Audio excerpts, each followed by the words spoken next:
This is going to be a short video, but bear with me on this idea.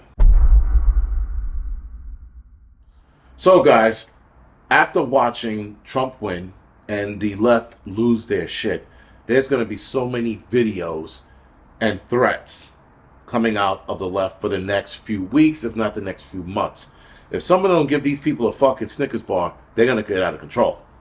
Nonetheless, somebody dropped something interesting to put in the back of our heads. Not saying it's going to happen.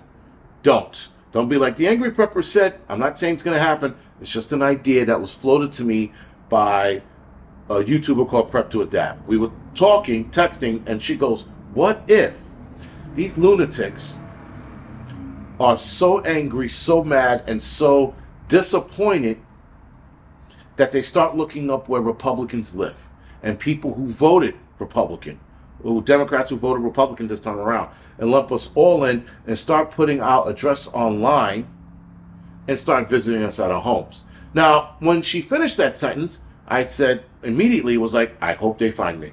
I really do, because we're going to make this interesting. But what if that's something they actually do? Because they are cutting their hair off. I think they're going to start licking toilet seats and sidewalks again. They're running around screaming at people, anyone who supports Donald Trump. They are getting into fights, or arguments rather, excuse me. I haven't seen any fist fights yet.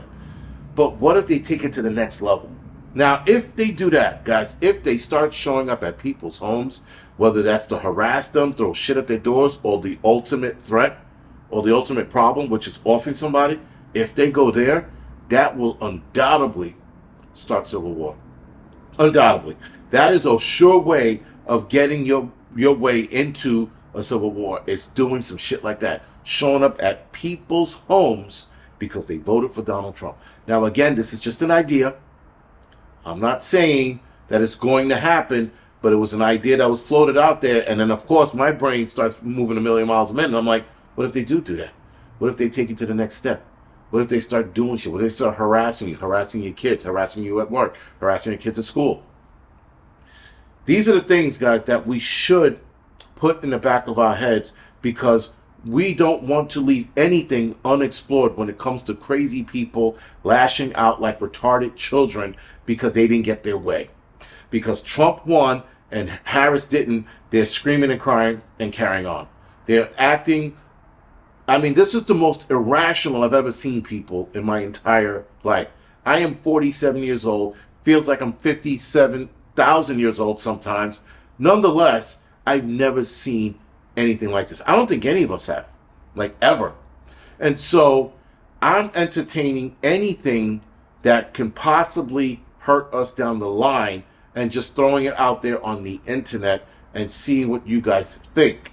That's all I'm doing. I'm not saying it's going to happen, but I wouldn't be surprised if they did. Because this is something, guys, the doxing nonsense can absolutely happen. Now, like I said, I wish they would dox me. That'd be an entirely different conversation for a entirely different video if it does happen. But there are other places that I don't think they should be doxing people, because they're going to be met with some interesting welcome parties. That's all I can say. And everybody knows what I mean. But if they do that and they wind up ultimately doing something very bad, and that person doesn't come back from that, if you know what I mean, that can spark civil war. That can be something very, very bad. And I don't think if they do that, there is no reversing it. There's no turning it around. There's no quelling it. It's going to be met with equal enthusiasm, if you know what I mean. Because the right is not going to have it. They're just not. Right now, we're all enjoying these videos and the crying and the carrying on and the empty threats, because a lot of them are empty. But there could be a threat out there where maybe they're not saying anything. Maybe they're sitting home right now stewing. Maybe they're sitting home right now and stewing and going, we're going to do some shit. But before they get to that point, we should be ready in case anything happens. In case somebody shows up at your doorstep acting like a repair worker or a survey guy or selling some shit, if they even do that anymore. Selling vacuums and toasters, if they still do that. Just in case, just keep your head on a swivel and entertain the idea. Not saying it's going to happen. I'm just saying that the idea of it happening is there. Because I don't put anything past these sick people. Other than that, guys, this is the Angry Prepper. Thank you for watching.